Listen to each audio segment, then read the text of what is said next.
तो मैं आपको सिंथेसिस के अंतर्गत पढ़ा रहा हूँ फॉर्मेशन ऑफ सिंपल सेंटेंसेज, माने सिंपल सेंटेंस को सिंपल सेंटेंस में ही बनाना। The combination of two or more simple sentences into one simple sentence. और इसके अंतर्गत ये जो है आपको मैं बताने चल रहा हूँ एडजेक्टिव का प्रयोग करके, किस प्रकार एडजेक्टिव का प्रयोग करके भी हम दो या दो से अधिक साधारण वाक्यों को मिलाकर एक साधारण वाक्य बनाते हैं, यानी दो या दो से अधिक सिंपल सेंटेंसेस को मिलाकर के एक सिंपल सेंटेंस बनाते हैं एडजेक्टिव का प्रयोग करके। जैसे दो वाक्य एक साथ आते हैं, इसका नियम है, आप ये पढ़ भी चुके हैं, चाहे तो लिख लें। इसमें दो वाक्य एक साथ आते हैं, उसमें किसी एक वाक्य में कोई एक नाउन होता है और दूसरे वाक्य में आया हुआ एडजेक्टिव, किसी एक वाक्य में नाउन होता है और दूसरे वाक्य में आया हुआ एडजेक्टिव उस नाउन की विशेषता बताता है। तो उस एडजेक्टिव को अगर एक शब्द है तो उस नाउन के पहले रख देते हैं जिसकी वह विशेषता बताता है, और उस एडजेक्टिव के साथ आए हुए सब्जेक्ट और वर्ब को वहीं छोड़ देते हैं, खत्म हो गया। और यदि कई शब्द है एडजेक्टिव और विशेषता बता रहा है तो फिर उसको उस नाउन के बाद रखते हैं जिसकी वह विशेषता बताता है। ये आप पहले भी पढ़ चुके हैं पार्टिसिपल में। अब देखिए इस पर उदाहरण, जैसे a boy came to my office. A boy came to my office एक वाक्य। The boy was blind. एक लड़का मेरे ऑफिस में आया। द बॉय वॉज ब्लाइंड, लड़का अंधा था। इसमें पहले वाक्य में एक लड़का है जो ऑफिस आया है और दूसरे वाक्य में उस लड़के की क्या विशेषता है, अतः वो अंधा है।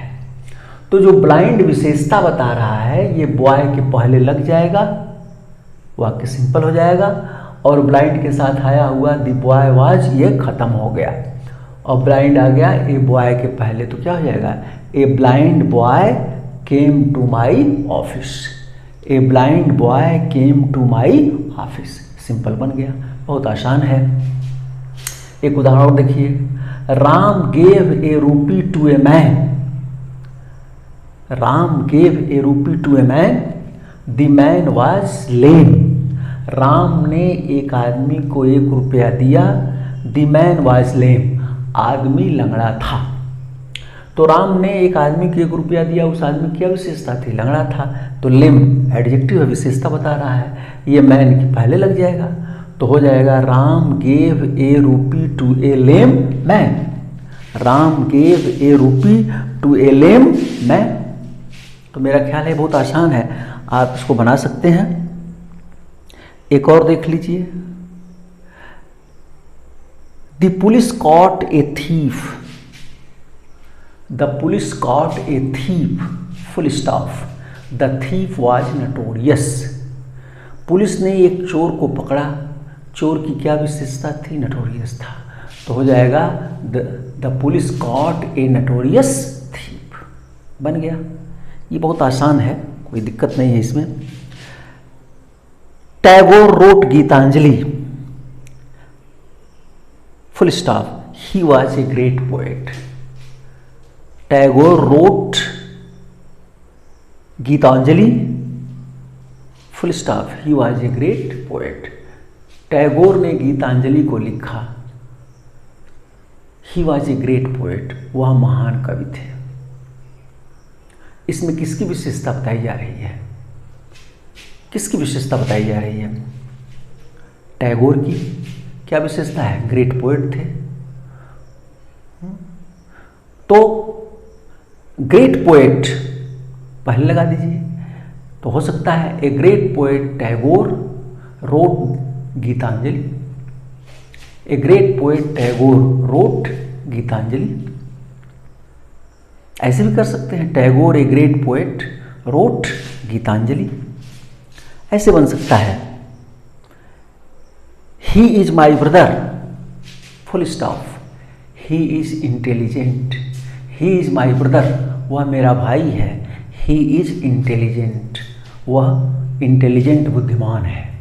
तो वह मेरा भाई है और उस मेरे भाई की क्या विशेषता है, तो इंटेलिजेंट है, तो हो जाएगा ही इज माई इंटेलिजेंट ब्रदर। तो इस प्रकार मैं समझता हूं कि आप इसे आसानी से बना सकते हैं। इसके बाद कंजंक्शन एंड का प्रयोग करके, कंजंक्शन एंड का प्रयोग करके, यानी हम एंड का प्रयोग करके भी दो वाक्यों को जोड़ के एक वाक्य बना देते हैं। जैसे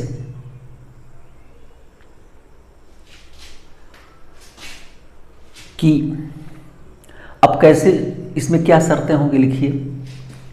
कंजंक्शन एंड का प्रयोग करके लिखिए, जब दो वाक्य एक साथ आते हैं, जब दो वाक्य एक साथ आते हैं और उन दोनों वाक्यों के सब्जेक्ट प्रायः एक होते हैं, और उन दोनों वाक्यों के सब्जेक्ट प्रायः एक होते हैं, या अगर दोनों वाक्यों के सब्जेक्ट अलग अलग हैं तो उन दोनों वाक्यों के वर्ब एक होते हैं। दोनों में से कोई जरूर एक रहेगा, या तो दोनों वाक्यों का सब्जेक्ट एक रहेगा, और अगर दोनों वाक्यों का सब्जेक्ट एक नहीं है, अलग अलग है, तो दोनों वाक्यों का वर्ब एक होगा। तो ऐसे वाक्यों में हम कंजंक्शन एंड का प्रयोग करके सिंपल सेंटेंस बना देते हैं। अब दो वाक्य रहेगा तो दो वाक्यों में दो क्रिया रहेगी, तो दो क्रिया रह नहीं सकती सिंपल सेंटेंस का मतलब जिसमें एक क्रिया हो, तो उसमें से हम एक क्रिया को समाप्त कर देंगे। देखिए जैसे उदाहरण, I want to buy a pen, I want to buy a pen full stop, I want to buy a pencil. मैं एक पेन खरीदना चाहता हूं, मैं एक पेंसिल खरीदना चाहता हूं, तो दोनों का सब्जेक्ट आई है। मैं एक पेन खरीदना चाहता हूं, मैं एक पेंसिल खरीदना चाहता हूं, तो क्यों दो बार खरीदूं, एक ही बार दोनों काम हो जाए। तो क्या हो जाएगा, I want to buy a pen and a pencil, I want to buy a pen and a pencil, हो गया। ऐसे ही हो सकता है इन दोनों में जो है सब्जेक्ट भी एक ही रहा, वर्ब भी एक ही रहा। ऐसा वाक्य आ सकता है जिसमें सब्जेक्ट अलग अलग रह सकते हैं लेकिन वर्ब एक ही रहेगा, तो वहाँ भी जो है एंड का प्रयोग करके हम बना लेंगे। जैसे उदाहरण के लिए आप देखें, अब देखिए ये वाक्य है, यहाँ आपको एक उदाहरण दे रहा हूँ। Ram went to Kanpur, Mohan also went with Ram. Ram Kanpur गया, मोहन भी राम के साथ गया। यहाँ वाक्य का सब्जेक्ट अलग अलग है, यहाँ सब्जेक्ट राम है, यहाँ सब्जेक्ट मोहन है।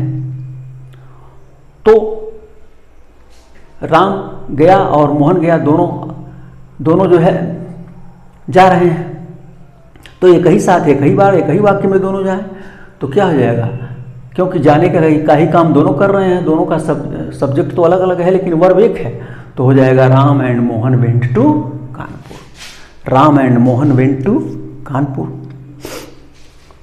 ऐसे ही हो सकता है, आई saw a black cow, I saw a white काऊ, तो क्या हो जाएगा, I saw a black and white cow. I take milk, I take sweets, I take biscuit. तीनों का सब्जेक्ट एक ही है, काम भी वर्ब भी एक ही है, तो एक के वाक्य में एक ही बार सब ले लिया जाए तो क्या हो जाएगा, I take milk sweets and biscuit, I take milk comma sweets and biscuit. ऐसे हो जाएगा, why are you sad, why are you nervous, why are you sad, why are you nervous, why are you hopeless, why are you sad, 3 वाक्य है। Why are you nervous, why are you have hopeless.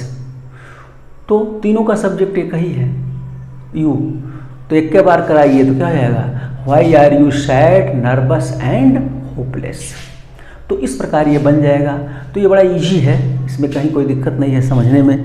मेरे ख्याल से ये बहुत आसान है, adjective का प्रयोग और एंड का प्रयोग, इसे आप पूर्णतया समझ गए होंगे। इस प्रकार यह एक पार्ट समाप्त हो गया सिंथेसिस का। अब बाकी अगले पार्ट में। धन्यवाद।